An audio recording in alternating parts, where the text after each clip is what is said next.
Breaking news చూస్తున్నాం. Pawan Kalyan camp office పై drone ఎగరడాన్ని పోలీసులు serious గా తీసుకున్నారు.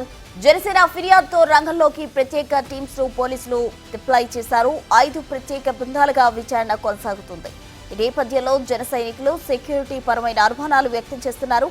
కొద్ది రోజుల క్రితం ఫేక్ పోలీస్ అధికారి హల్చల్ చేయడం, పవన్ బుక్ ఫెస్ట్ కు వెళ్లినప్పుడు కరెంట్ పోవడం, తాజాగా 20 నిమిషాల పాటు డ్రోన్ ఎగరడంతో ఆందోళన వ్యక్తం చేస్తున్నారు.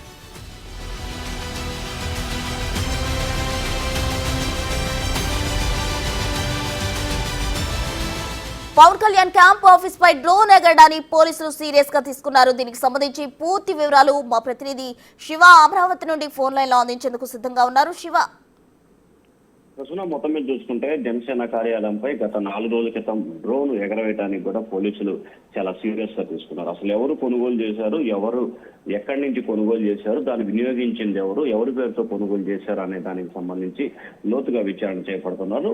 దీనికోసం కూడా 5 ప్రత్యేక బృందాలను మంగళగిరి పోలీసులు ఏర్పాటు చేయడం జరిగింది.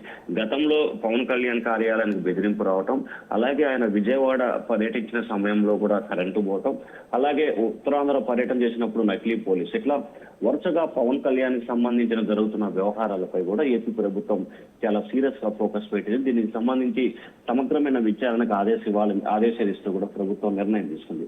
దాంతో పాటుగా జనసేనకు సంబంధించిన అభిమానులు, పవన్ కళ్యాణ్ అభిమానులు, పార్టీ కార్యకర్తలు కూడా వరుసగా జరుగుతున్న ఈ సంఘటనకు సంబంధించి కూడా కావాలనే జరుగుతుందా, వేరే కోణం ఏదన్నా ఉందా అనే దానికి సంబంధించి సమగ్రమైన విచారణ చేపట్టాలని చెప్పి పోలీసులు ప్రభుత్వాన్ని కూడా వారు కోరుతున్న పరిస్థితి కనిపిస్తోంది. ఈ నేపథ్యంలో పోలీసులు గుంటూరు ఎస్పీ సతీష్ కుమార్ నేతృత్వంలో కూడా ప్రత్యేకంగా 5 బృందాల గాలింపు చర్యల్ని ఏర్పాటు చేశారు. అసలు డ్రోన్ ఎవరి పేరుతో కొనుగోలు చేశారు, ఎక్కడి నుంచి చేశారు, దానికి ఉన్న ఐడి ట్రేడ్ ఏంటి అనే వివరాలు సేకరించే ప్రయత్నంలో ఉన్నారు.